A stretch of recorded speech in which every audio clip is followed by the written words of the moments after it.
This is the Engineer Your Success podcast. My name is Dr. James Bryant, and we are here with a very special guest.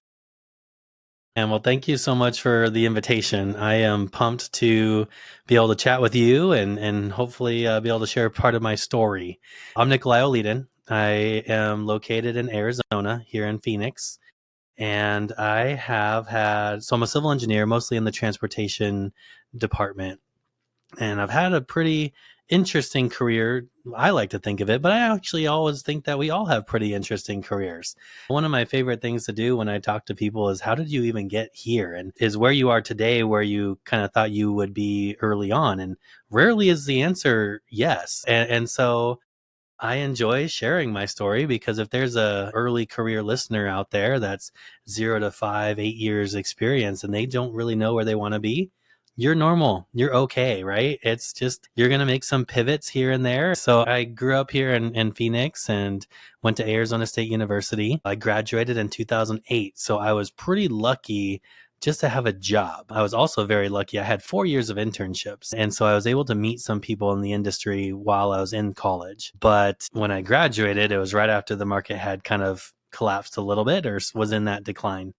And so one of the people that I met during my internship said, "Hey, we need an entry level highway engineer. So let's give you a shot." And he hired me out of school. And I'm so grateful for that opportunity when others didn't have that. So I started with a small firm and grew there for a few years.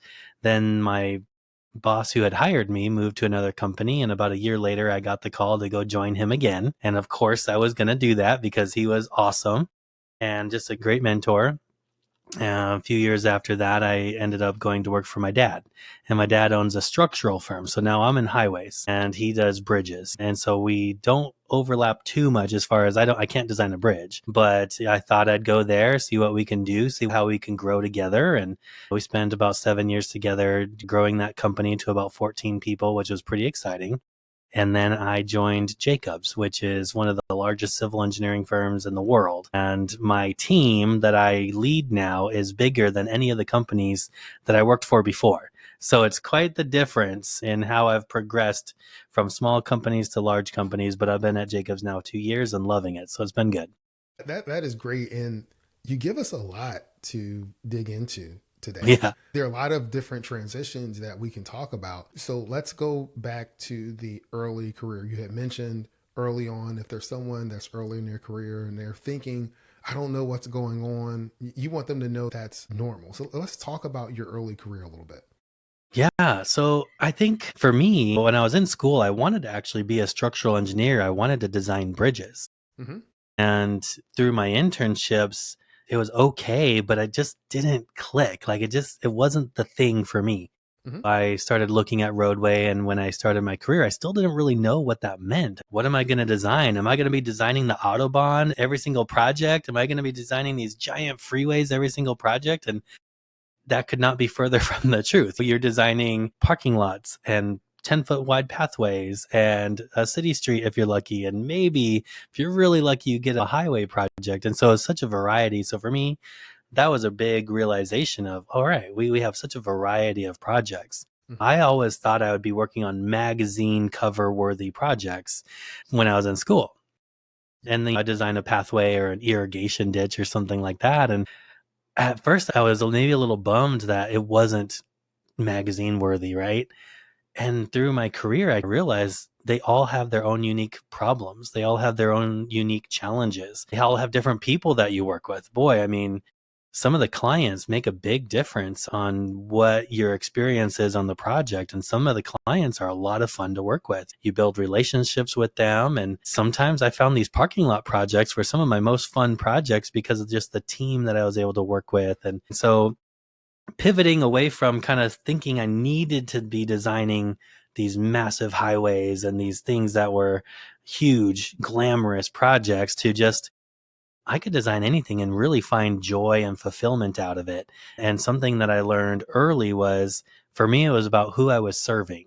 And yes, during the project, I was serving the client, but at the end of the day, that project was going to be serving the public. and knowing, like a parking lot, I'll say, 10,000 people or bikers, mountain bikers, are going to be accessing this parking lot at this trailhead that are going to go onto the trail in the mountains. There was something really cool about that. ADA, and there's people with disabilities that don't really have easy access up to this part of a hill. Being able to design with them in mind and how are we going to get them up to this space, it just felt different. So those sorts of little pivots, I think, were big things for me to realize I can really design anything and find some joy in nearly everything.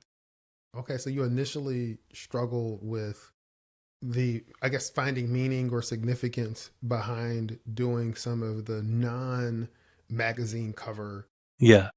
worthy work in a sense. And for those of you that are listening or watching on YouTube, I would say even magazine worthy pictures of roadways, they're ditches that have to be cleaned and designed to make sure that the water drains. Because if the water doesn't drain properly, that roadway is not going to exist. It's going to wash out. It's not going to be there. So all of these pieces play a major role in providing, producing, and maintaining that piece of infrastructure. Yeah. I was a pretty big introvert in college. I had maybe one friend and we studied together. I probably wouldn't have passed my classes without her. She helped me stay on track, but I was kind of a loner. I didn't talk to people. I was not social.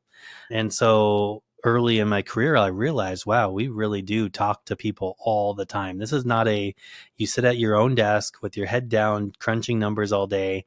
It is way more team oriented and a team effort than people realize. And I have to be talking to that drainage person and that structures person and the environmental folks and making sure that we're hitting deadlines and stuff like that. And so for me, that was another early career lesson to learn is I need to start building my people skills. And Was there a particular incident or challenge that happened in your career that made you say, I have to improve on this? I don't know if it was a challenge. One of my first projects was a project assessment where we were evaluating different alternatives. You have to talk to all the different disciplines. I was early in my career, so I wasn't leading it by any means, but just being able to observe those leaders that I was looking up to and those folks that I was thinking, okay, if I want to be them someday, these are those skills that I need to learn. So I don't necessarily have I struggled with something or got challenged with something, but I just was able to see those people that I wanted to be, right? Or I wanted to go into their shoes. And what skills was I lacking that I really need to start growing in? Was there anything that helped you continue to not break out of being an introvert, because you're probably still an introvert at heart, but to learn and adapt those tendencies? Or was it just, here's an observation of a person that I want to emulate, let me start practicing and doing those things so that I can hone that skill so that I can emulate that person? Yeah, well, I still am an introvert. Even last night, I went to this big networking event. There were about 100 people there. And if there was a camera on the outside door of people walking in, they would see me take a deep breath in and walk in ready to be like, all right, Nikolai, let's get through this. Let's push through. And Yeah. so I'm still that way. It takes a lot of energy out of me. But seeing those people, even one of my early mentors, I think he's an introvert too, but he just learned how to communicate with other people and he learned how to facilitate conversations. And Okay. doesn't mean that he was dominating the conversations or dominating the meetings. He was really good at asking questions and just getting the other people to participate in the conversation. And as a leader, or watching him as a leader, I was picking up on cues of being a leader does not mean I'm just bossing people around and throwing my weight around. I'm getting the team together. And so just having that really good role model, I think I was really lucky. And I know a lot of us have good role models, but you know, pay attention to them and really evaluate what are they doing, how are they doing it, what are the things that other people smile about or get excited about when that leader is doing XYZ, because you take notes on those are qualities that I need to learn. And so I just tried to put myself in situations where I was thrown into a leadership role and had to learn how to emulate that. And so there are going to be people that are listening to this episode and they're going to say, Nikolai, I don't have that kind of a mentor or role model in my firm, or the people that my immediate supervisor or people that I'm exposed to. I don't think I have that. So could you distill, let's say, maybe 5 suggestions or pieces of advice that you would have for someone in their early career as they're continuing to develop and evolve? Yeah. If you don't see it in your firm, you're going to have to be looking elsewhere, not as far as leaving a job, but looking for mentors elsewhere. When it comes to leadership, you don't have to be finding a leader who's, if you're a drainage engineer, finding another drainage engineering leader. You can find leadership qualities in daily life, families, church, other events, coaching your kids, stuff like that. You can really pick up on stuff. Networking and joining societies is a huge one. Honestly, for me, that was probably the biggest contributor to where I practiced my skills and refined my skills, was getting involved with ASE, American Society of Civil Engineering. I was just a member at first, joining the meetings, just trying to figure out, okay, I'm not going to die by joining this meeting and being in front of people, and slowly worked my way up into a volunteer position. I led the fundraising golf tournament event and eventually went through the ranks of the board and became president. It was little bite-sized chunks. And then you look back 10 years later and you're like, holy crud, how did I get there? It's really hard when you're evaluating on a daily or a weekly or even a monthly basis. But when you look back a year or 10 years, it is insane how much growth potential you have. But I think, get involved in American Society of Civil Engineers or some other kind of organization where you're going to have networking opportunities. Leverage your network to find mentors or at least be able to observe some of these leadership qualities. You can find leadership qualities any and everywhere if you're looking for them. So if you're looking for that kind of quality, or maybe you don't know what that quality is, but you're looking for someone from a leadership perspective, when they speak, people are listening. And when other people speak, the leader's listening. Mm-hmm. So it's a little bit of both, by observation. When someone says something, there's weight to kind of what they're saying. They're not bossing people around. They're saying, and people are taking that in and they're putting that into action. But when others are speaking, that leader is really in tune, really present, and really listening. Yeah, and I think we all have heard listen to like seek out what they're actually saying versus listening to respond. Yes. And leaders, they really are listening to understand. I think that's the listening to understand rather than just waiting for somebody to stop talking and then interject what they want to say.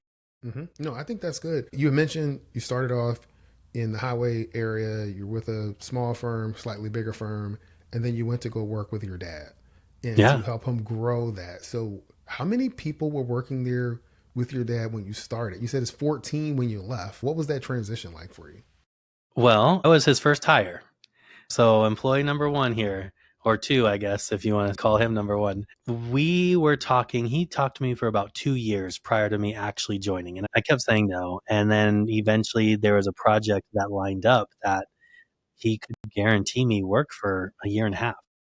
And I thought, all right, that sounds less risky than jumping in without anything. And we were talking to another guy at the same time. So I joined, and about a month, two later, our third employee joined. And so the three of us kind of just grew and had a couple interns over the summer just to help us get that project done. And eventually hired some other PEs and then EITs. And it was a wild ride, man. I mean, a small firm. He had been around for about 7 years before I started, I believe. So he was established, but it's different when you're just feeding yourself versus you're feeding another employee or employees and then their families, right? Like there's a lot of responsibility there.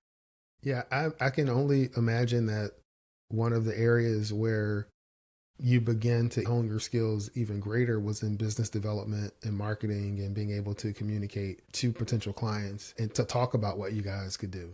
Back to networking, I didn't really know how to do it. I had never really been put in a role where I had to do that in the previous 9 years of my career before that point. And so I leaned on some of the people that I had built in my network. And I just straight up asked them, how do I do this? What do you do? What are some of the tips and tricks? I invited a couple people to lunch and just said, do you have any tips on how to help me grow? And the amazing thing there is they were at competitors, and they were always so willing to help me. And I think it's because you build that relationship in the networking. And if you're friendly, people want to help you. And that was a really pretty cool experience to see the help that others would give. There's even another small business, the firm I had left. I called one of the owners of that company when I left and just said, "Hey, would you be willing to be my mentor? And I could just ask you some small business questions on how did you handle this when you were first starting out your business?" And I mean, I had just left his firm and he said, "Yeah, let's do it. Let's go grab breakfast." And we did that a couple of times. He mentored me through that early few months to a year of how do we do this? Man, it was just awesome to see that network and that community rally around us. Okay. And what were some strategies you employed to help support your growth and development during that time? Yeah, I think we're always growing, first off. And if once you stop growing, that's where there's a problem. So Hmm. I fully believe that. Reading a lot of books. I read a lot of books on business, personal development. It's actually really interesting, but like love languages and relationship books, they can apply to work, right? I mean, obviously in a certain manner, but I've taken a lot of positive feedback from some of these books that have no, relationship to business. And I would say they do have a relationship to business Okay, because business is about relationships. that's true. Regardless if you are doing business development, if you're prospecting, if you are managing, leading a team, relationships play an integral role in how you execute that work and how you get things done and how you feel during the process of getting that done. That's a good point. He also put me into two different programs. There was one program here locally called LEAP, and Mhm. it's run through ACEC, which really represents businesses. And it's all about preparing you to be an engineering leader, engineering manager. So I went through that as a few months long, really great program, helped me learn contracts and all that stuff. And again, build the network. And then we put me in another program with other business leaders. And it wasn't civil engineering leaders, but one person owned a physical therapy business. One person was an author. One person did accounting business. And it was kind of like a group coaching situation. And one of the business leaders, business coaches, sat down with all of us. So it was kind of like a mastermind, and we would get together once a month and walk through a different topic. It really helped me grow a lot and be able to ask some of the hard questions in a very safe environment. But Mhm. that business coach was phenomenal, and he would walk us through a bunch of different things. We even learned about hiring. We learned about how to fire people or let them go, maybe a little nicer way of Mhm. saying that, but just what to look out for on how to build a team and what are some of the key players that you want to get on a team. And again, it's not just technical, but it's what kind of personality type does that person have? What kind of skill sets or gaps is that person filling? My dad was a very technical person, very black and white person, right? And but also very good at taking risks. And I am not necessarily the happiest to take big risks. So I was always the what if person, or should we think about this? Or hey, let's pause for a second and think it through. And we butt heads, but at the same time, I think we complemented each other. And at the end of the day, it made us stronger together. And so, how do we find other gaps, that skill sets that we don't have, and build on the team? And so we really learned about leadership. We learned about building teams and all of that. And I don't think I would have learned all of that, or at least learned it as quickly, if we did not use the business coach. Okay. So you've started with a small company. You continue to evolve and to grow. You were working with your dad. You grew that from one employee to 14. Yeah. And then you decided to go someplace else where your team is larger than any of the companies that you were with before. So how has that transition been for you? Well, man, it has been a pretty wild ride.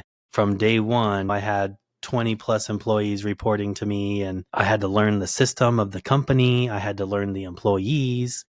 I had to build their trust. They have no idea who I was. Normally, this is a position that they try to hire from within, somebody who's been growing and exhibiting those leadership skills. And yeah, I mean, it was a lot all at once. I'm still kind of figuring out the processes of corporate world. That's a little different than the small business where I can just go down the hall and say, hey, can we buy that? Sure. Yeah, let's do it. There's pros and cons, and having access to different people, having access to different experts, having access to bigger teams if I need help. Like right now, I have a project due next Friday and my team is pretty tied up. So I reach out to a different state who has a few engineers on standby, and we were able to bring them in and help us for about a month, and we're going to get this thing delivered next Friday just fine. But when I was at the small firm, it was Nikolai, you and whoever's willing to help you, just stay in the office until you're done. That we didn't have that option. So that was some of the big things. But again, when you get access to larger people, now I have different personalities on my team that I had never worked with before, and different work styles that I had not really encountered, because we got to be pretty selective hiring when we were at the small firm with my dad.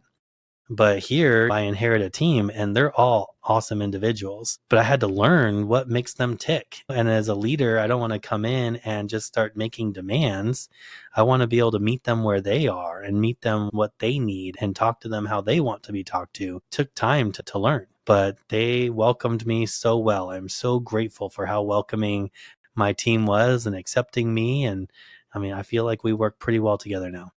That's great. You're exhibiting something all throughout this conversation is don't be afraid to ask for help, to say that you need some help or assistance. That's one thing that I can say that's been a common theme through that. The other is be present and listen, because you can listen and hear what people are saying. Listen for the intent of what they're saying. Don't listen to respond.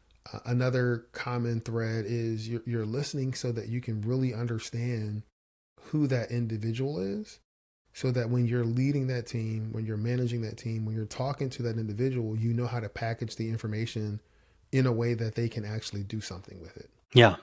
I hope I do that. I try to do that. And some days it's easier than others. Some days Yeah. are pretty stressful, but again, they have patience with me. And when I'm not on my game, they lift me up. And it's just an amazing thing as a leader to experience that. So a lot of what we talk about on the podcast and in my world is helping engineering leaders design and live a life where they can win at work and at home. You've talked a lot about work, right? A lot about your early career transition and the process. Tell us a little bit about home. Boy. So I have 3 kids. I'm married. We celebrated 14 years this about a month and a half ago. Congratulations. And thank you. Yeah. I mean, it goes by fast, but then you're like, wow, how have we been together for 14 years? My kids are still pretty young, trying to set boundaries at work where I can maybe get off early enough where I can go to their gymnastics class or be their soccer coach or something like that. That's a really important thing. And being able to set those boundaries is really important. I think that's a whole nother episode as well. But I think if I were to summarize one thing here, as far as what you were mentioning, the podcast, or what you do of trying to set people up for both work and career, is Mm-hmm. I don't think I would have done a good job at any of these things if I didn't really know what I wanted. I'll tell everybody, I did not know anything that I wanted early on. My first year, 0 to 5 years out of school, I really had no idea. Mm-hmm. And it was a discovery phase for me to do that. But I'm lucky that I had a mentor and a coach speak into my life and say, hey, learn how to set goals and learn what your values are. Write these things down. What makes you tick? What are your strengths? I mean, I know we all probably discover them eventually, but when you discover them on purpose and you're trying to then continually refine those strengths on purpose, you go so much further, so much faster, right? Just like when we were Yes. working with the business coach, I wouldn't have gone that far that fast, right? And I was able to accelerate some things in a safe manner, because sometimes when you accelerate, it can be a little terrifying and Yeah. maybe too fast, right? There are some things that really do need to marinate and they do take time. I do want to emphasize that. But for me, learning what was important to me, and I always thought, hey, I need to be taking vacations. I need to be traveling to Europe. I need to be doing these things. But at the end of the day, when I was like really honest with myself, Nikolai, actually don't really care so much about that. That's not high on my list. I don't know. Like if I don't travel somewhere, I'm fine. Whereas a friend of mine, if she doesn't travel this year, she will explode. Like it's just very different. Like that's not what drives me at all. And so then I was like, all right, now I don't have to focus so much on that. Why am I caring so much about traveling if it really does not care so much for me? And so, but again, I had to learn that. No, I'm laughing because my wife and I were literally just having a similar conversation. So I'm looking at my text message. One of my good business partner and friend, he's like, there's a common person that we know. And he's like, so and so took off 200 days, didn't work 200 days last year. He's getting in at about 170 days. How many days do you plan to take off next year? Because it's this whole thought process of people that are working so hard and you're an entrepreneur and you're doing this and that. And I started to answer the question, and I started to say, I don't know about this year, but next year I'm going to have a goal for, and then I stopped and said, am I really going to set a goal for the number of days that I want off? I enjoy what I'm doing. And I'm Yeah. talking to my wife. I was like, now, if we start planning out things that we want to do, maybe we start planning activities and put those activities on the calendar. I have no problem designing everything around those activities. But I'm not going to arbitrarily set a goal for something that doesn't mean anything to me. Yeah. I coached quite a few young professionals over the last 7 or 8 years, and there's a common theme where they do what they feel their parents want them to do. And then they finally break off of that, and then they start doing what they feel like their friends are doing. But take the time to really learn yourself. And if it doesn't matter to you, then don't invest time and energy into it. My wife wants to do some travel, right? So we just went to Nashville and it was fun. It didn't rejuvenate me like it rejuvenated her, but it was fun. It was a blast. So I still do things because it's not just me in this world anymore. I have Mm-hmm. responsibilities and relationships, but just learning myself or money. Oh man, money. I could talk about that all day, but money, I had to get really honest with myself about my money situation. Mm-hmm. And work and life, yes, they're separate, but they do work together, Yeah, right? there. And if I'm struggling with money, I'm worried about money when I'm working. I may be saying yes to more overtime opportunities because I feel like I need extra money. And if Mm-hmm. that comes at the cost of my health, but all these different things, and I'm not seeing how everything's interacting together. We had to dig out of a hole. We paid off a lot of debt, and it's been so freeing ever since. But again, Yeah. I had to be really honest with myself and discover, where am I? And then what do I want? And then we just Yeah. made a plan from there. It reminds me of kind of a combination of two things that I help people through. One is what I call mirror moments, where you see yourself for who you are, not who you project to be. Because a lot of times we're projecting a certain lifestyle, we're projecting a certain persona. But when you have those honest moments like you're talking about, what do I really want? What situation am I really in? And you're being honest with yourself. That's when you can actually take control of a situation and do something with it. Because Hmm. as long as you are deceiving yourself, you lack the ability to grab hold of that issue to actually do something about it. Because you'll keep making excuses, you'll keep kicking the can down the road. So that's one thing. And then, kind of one of the things that we talk about a lot is that there is no one definition of success, right? There's no one definition of success. I think I mentioned this to you before, is that, I asked myself at a certain point in my career 3 key questions. Do you want to win at work? Do you want to win at home? And it was through that process of asking and answering those questions that I had to answer honestly at that time and say, no, I was not winning at home. I was killing it at work, doing great at work, but I was not doing well at home. So I had to go through this process. What do I really want? What really matters most to me? Focus in on that, define my values, define my Hmm. goals, then I went through a visualization process to visualize what would life look like if these were really priorities that I say that they should be. And then designing a plan to execute on that, designing a plan and then executing on that. And that's what I've packaged as the engineer's blueprint for success. But it comes back to that initial thing of knowing what you want. Knowing who you are is very important. And the last thing I'll say is that we often talk about vision will help you kind of project where you want to be. This is where I want to go. But oftentimes we don't take the time to assess where we are. Hmm. You need to know both where you want to go and where you are right now. Yeah. I mean, everything you just said, like, that's awesome. I love it. And I mean, I've heard when people talk about what's the most important thing when you're planning a trip, You got to figure out where you are, because how do you know which direction to start your journey if you don't know where you are? And that just kind of stuck home with me for years. Yeah, if I'm feeling a little bit lost, I'll just do a quick assessment of health, relationships, career, money, and I'll normally figure it out. Oh, okay, here's one little spoke that's not necessarily hitting right now, and that's causing everything else to kind of just struggle. And yeah, man, it's good stuff. Because it's all interrelated. It's all interrelated. We don't separate these different domains in life. It's still all one life. And so if you think of work and life being different sides of the same coin, that coin is you. And the substance of everything else that you have going on still involves you. So you need the energy, you need the ability to think, you need the freedom, the flexibility to be at your best. And you don't just show up at your best for work. You have to show up at your best for life, and that includes home. Yeah. Yeah. I mean, you have, whether you have little ones or not, there are people that are watching you, observing you, and impacted, influenced by you.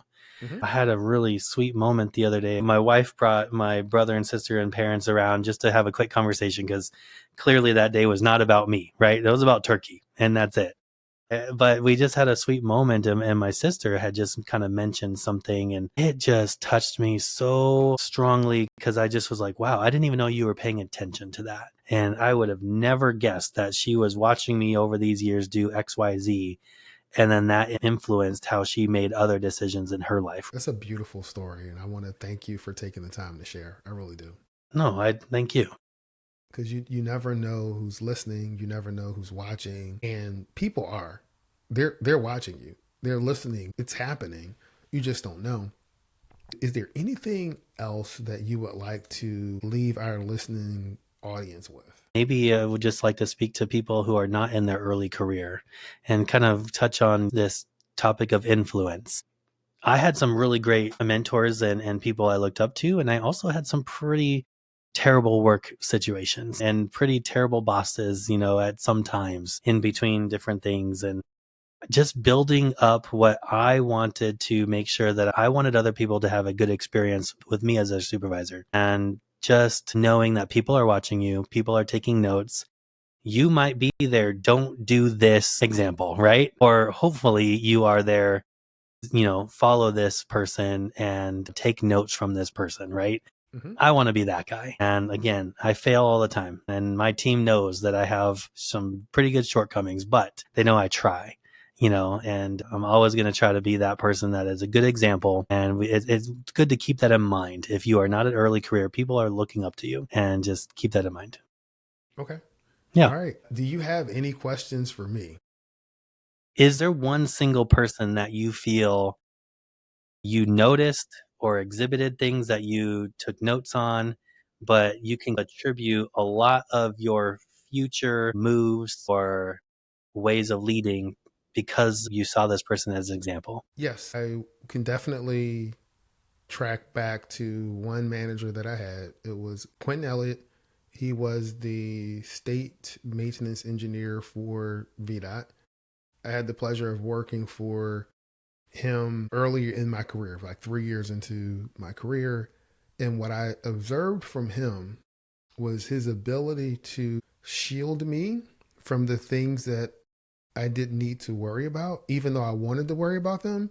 And I wanted to be in those meetings and I wanted to do this and I wanted to do that. He's like, no, I need you to focus on these three things here. Don't worry about this other stuff. I'll take care of that. And he had the ability to create an environment where I could flourish. I try to do that for the people that I manage. How can I create an environment where you can flourish? Do I need to take things on, keep them on my desk? Do I need to fight the fight on the other side of the office so that you can have the freedom and flexibility to flourish? So for those folks that are listening to the podcast and they're like, hey, I'm into what Nikolai was saying. I would love to connect with you. What's the best way for people to connect with you? Probably the best way. I'm not really on social media, so I have a side business called Engineering You, and that's probably the easiest way. Since you mentioned it, can you just talk briefly about Engineering You? Sure, yeah. So I had such a crazy experience those first few years. I had some great mentors, had some pretty tough experiences. I didn't know how to be a professional. There were a lot of things I didn't know. I didn't know how to be an adult, really, is kind of how I put it. And so I had to learn about myself and learn how to set goals. So I took all of that stuff that I wish I would have known when I graduated from, and I packaged it up into Engineering U. And we have these groups where we talk about time management and personal finance. I actually became a personal financial coach. And so Dave Ramsey, I'm big into his stuff. So that's kind of what my model is based off of there. But, we talk about communication and goal setting and vision and a lot of the things, like I said, I wish I would have known, but most of us will learn that along the way. But some of us, it might take 5 years, 10 years, 20 years to figure it all out. Why not try to package it up into a 6-month program and start that journey now, right? So that's what Engineering U is all about. Okay. All right, great. Again, we'll have a link to your contact information in the show notes, folks. Definitely reach out and see when that next enrollment is going to be, see when that next group's going to start, or to be able to get your hands on those valuable resources. Thank you. Nikolai, I'm going to end this podcast like I end every podcast episode, and that's this. Many people know what to do. Fewer people know how to do it. And there is a select group of people that follow through, do it, and they're able to live the life of their dreams. And I want to thank you for being part of that select few. Thank you. Thank you for having me. This was such a fun conversation, and I appreciate the invite.